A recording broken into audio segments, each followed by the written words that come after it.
Hello friends, my warm welcome to all of you to this platform which is solely dedicated to help to those who are preparing for the civil services.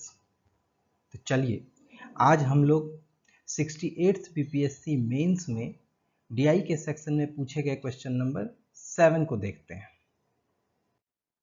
चलिए ये देखिए, ये है आपके सामने question number 7। Question है study the following table. जैसा मैंने पहले भी बताया है हमेशा कि ग्राफ और चार्ट को टेबल में कन्वर्ट करना है, but here in this question you have already given a table. Okay, so आपका काम बहुत ही आसान है। सो टेबल है जिसे आप देखिए और आंसर करना है आपको। Highest and average marks obtained by students in 5 subjects English, Hindi, maths, science and history. Okay, और हाईएस्ट मार्क्स और एवरेज मार्क्स दिया गया है और total marks of each subject आपको गिवन है 100, 100, 100, 100 एंड 100। ओके, और अब इसी टेबल के बेसिस पर हमें यह 6 क्वेश्चन को सॉल्व करना है। तो चलिए एक एक करके सॉल्व करते हैं। ये देखिए पहला question, what is the combined average marks of all the 5 subjects in 2015। देखिए in 2015 what is the combined average marks। combined average marks means हमें क्या क्या जोड़ना है। इसके एवरेज हैं, इसका एवरेज, इसका एवरेज, इसका एवरेज और इसका एवरेज। ओके, ये है combined average marks of all the 5 subjects। तो अब क्या करना है, सीधा सीधा आंसर क्या हो जाएगा, combined average marks is equals to क्या करना है, इन सब का summation 55 plus 50 plus 65 plus 55 plus 60, average निकालना है। This means upon 5 subject, that will be equal to 285 upon 5, that is 57। this is your answer। okay, चलिए नेक्स्ट क्वेश्चन देखते हैं। Question B, what is the percentage increase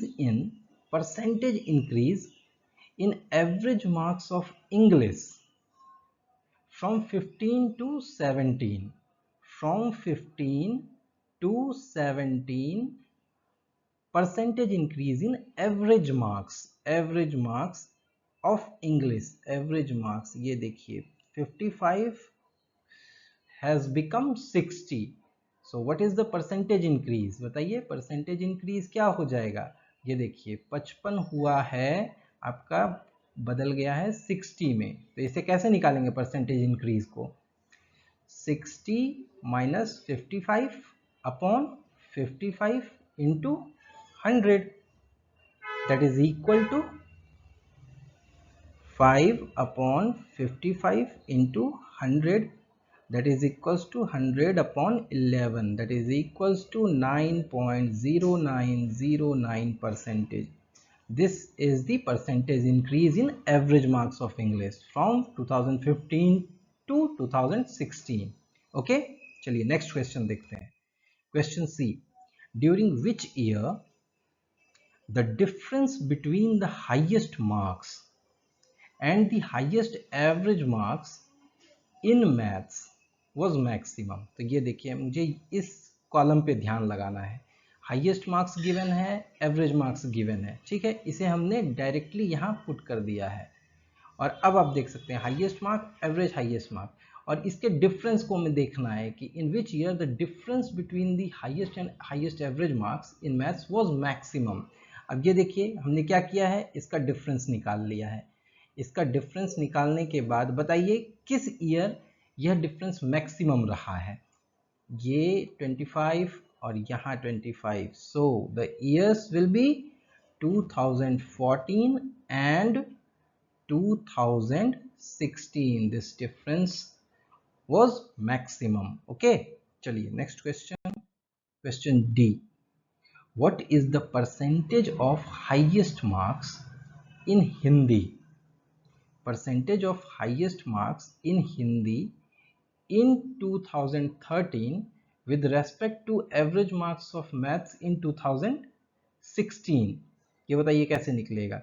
ये देखिए, highest marks in Hindi in 2013, highest marks in Hindi in 2013, this is 75, okay, with respect to average marks of maths in 2016, maths in 2016 average marks in 2016, this is 55, okay ना। तो इसे कैसे solve करेंगे, highest marks in Hindi इन 2013, ये क्या है 75, और है average marks in maths in 2016 which is 55। पूछ रहा है what is the percentage of highest marks in Hindi, ये जो है कितना परसेंट है इसका, तो इसे कैसे निकालेंगे, 55 का x percentage is equals to 75। अब इसे जैसे ही सॉल्व करेंगे x is equals to 136.3636 this will be your answer, okay. चलिए नेक्स्ट क्वेश्चन देखते हैं। Question E, if 50 students took the examination in 2013 in maths, okay, what were their total marks, ये कैसे निकलेगा।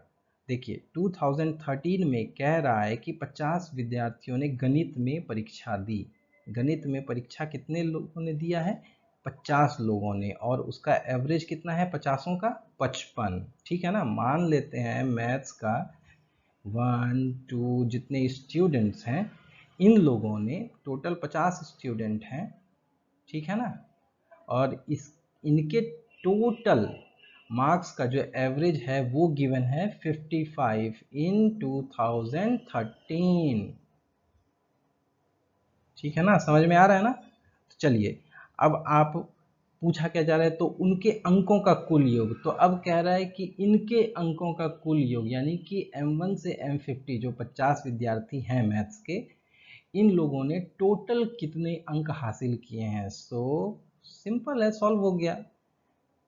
इन सब ने क्यूमुलेटिव तरीके से 50 into 55 that is equals to how much 2750, इतने मार्क्स मिलकर इन्होंने प्राप्त किए, ठीक है।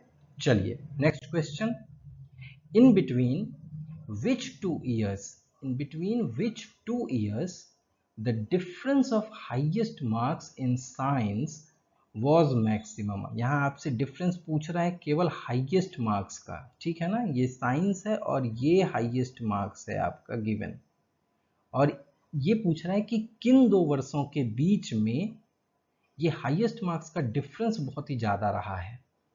तो ये कैसे निकलेगा, ये देखिए, इसे हमने इस तरीके से हॉरिजॉन्टली टेबल को सेट किया। अब आप बताइए किन 2 वर्षों के बीच, तो सबसे पहली बात है, एक तो मिनिमम देखिए और एक मैक्सिमम देखिए। ये आपका मिनिमम है हाईएस्ट मार्क्स 2014 में, और ये 2016 में आपका मैक्सिमम रहा है। सो किन 2 ईयर्स के बीच, सो 2014 एंड 2016 के बीच यह डिफरेंस जो है मैक्सिमम रहा है, okay, this will be your answer. चलिए, thank you. If you really like the content then do like, share, comment and subscribe. Thank you so much.